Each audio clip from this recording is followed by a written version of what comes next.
Yeah, so I would like to thank all the panelists. Thank you very much, all of you. Three very interesting speeches. We heard about the dramatic macroeconomic developments in the Czech Republic, particularly the developments in the energy sector and the threat of recession in Europe. Also about the complex impact of the war in Ukraine on the economic development in the entire EU. Then we talked about the use of carbon permits, and Lukáš tackled or shared his view on how he would like to see the carbon permits developed. Then we had an overview of ESG regulation and also improvement of financial regulation as a whole, and how financial regulations can help organizations to tackle greenwash in particular. We were talking a little bit about needing a change of a paradigm and there being a learning curve in the overall shift from where we are now to where we would like to be. And then in the end, we saw an example from a multinational construction company and how the company implements ESG measures and use circular economy, use science-based targets to kind of deliver their goals. So very interesting. Thank you very much. I have a couple of questions, if I may, for our panelists. And I would probably start with Tomáš or Lukáš. I don't know who is the right person to tackle this question first. ESG obviously has picked up momentum about a year, 18 months ago. And we are already hearing from companies that ESG is too complex, it needs to be simplified. Some business leaders call it anti-business. But on the other hand, we have heard that Russia is using fossil fuels as a weapon of war, for example. So maybe ESG is coming a bit too late, and we should have invested in alternative sources of energy, for example, much earlier. So I would like to ask you, what is your view? What do you think is the future of ESG? Is this are we on the right path, or is this going to change? Is this just a glitch short term, or in the long term, are we on the right track? What do you think? Lukáš, would you like to start? I will try. Thank you. I think ESG is here to stay for sure, but we need somehow reassess it in the light of current development, I think. And for example, when I focus just on electricity generation, which is really very timely topic, the current situation has shown us that green sources of energy, meaning solar panels on wind farms, are great, and they are fulfilling E letter from the ESG, of course, because they are helping us lower carbon emissions. But there is problem with with the storage of the electricity, how to store electricity, because this is big difference compared to gas. We can quite easily make the storages for gas, but it's not possible in the case of electricity. So we need to have some backup solution for wind farms or solar plants, solar panels. And without that, we cannot use it all the year, because not all days during the year are windy or sunny. And we need that backup. And I think the mistake of the energy policy of many governments in European Union of past several years was that we simply got too much dependent on Russian gas, and this is source of our problems right now, especially economic problems, but also geopolitical one, I would even say. And we need to reassess this and to be more open to nuclear power instead of gas power. I know that it may be challenging in countries like Germany or Austria or Luxembourg, but I simply do not see any solution other than that, because gas, of course, we can have it, but we can have it from quite from countries quite far away, like Qatar or United States in liquefied form.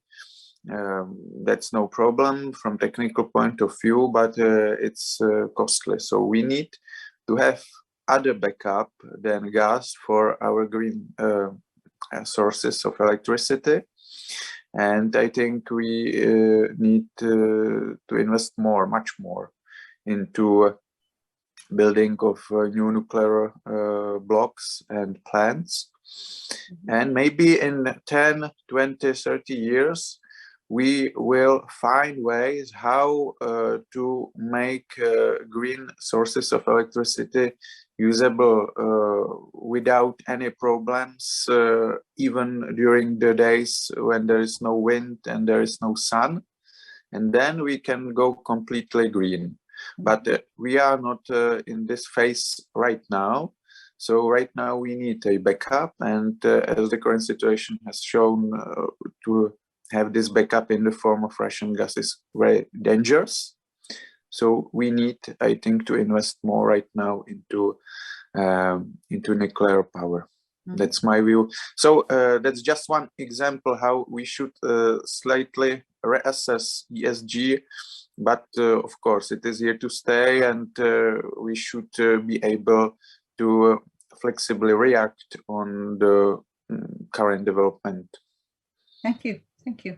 Tomasz, what do you think? Yes, I totally agree with what Lukáš said. Also agree that ESG is here to stay, among other things, because again, this is not a trend of 3 past years. This is a result of a development of many decades, and the reasons for this change that I mentioned at the beginning of the presentation are here to stay. They may be even stronger. So there is no reason for ESG to become just a fashion that will walk away in a short time.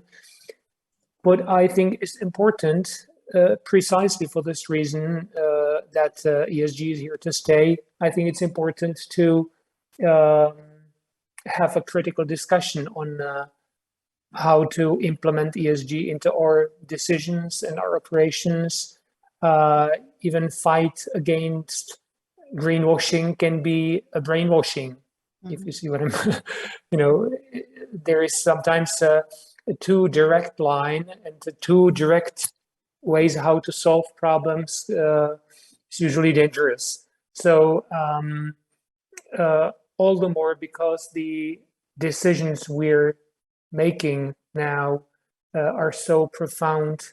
The requirements that are being placed on the shoulders of businesses are so heavy. We need to have a broad and critical discussion on the decision we're making. ESG is not an aim that will finish in 1 year time. It's a journey. And ESG also needs to be entrenched in the public policy development. It's not just the homework of businesses or private organizations. Even the public sector and the public policies also in the area of energy, as Lukáš mentioned, need to grasp the wider complexity of the world that is in the heart of ESG. So definitely here to stay, and definitely a long journey that requires a critical discussion. Thank you. Thank you. I will probably pick on one more topic that you mentioned, and that is greenwash. As a specialist, is there any way how I can recognize, if I'm a reader of these reports, how I can recognize that the company greenwashes? Are there any kind of red flags, for example, for me to look at? One thing that should strike a reader is when a company call themselves sustainable. Claims like we are green, we're sustainable. So these general claims are typically very false. Even very advanced organizations until recently used such cheesy claims that by definition have to be false, you know, because again, sustainability is not a goal to be achieved next year. It's a journey. So if a company refers to specific goals, like Jan mentioned for their company, you know, specific targets that are being tracked within a time frame, that is something that reflects real processes, real capacity building, real changes in the decision making, in the work with value chain, as opposed to general claims that by definition have to be false. So that's one of the signs to follow, definitely. Excellent. Thank you. Thank you. I'll follow this advice. Thank you very much. And maybe one last question for Jan.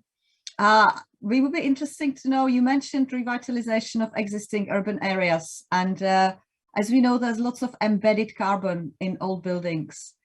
How does your company tackle the challenge of refurbishment? Or do you perhaps plan to use carbon offsets, or how do you go about it?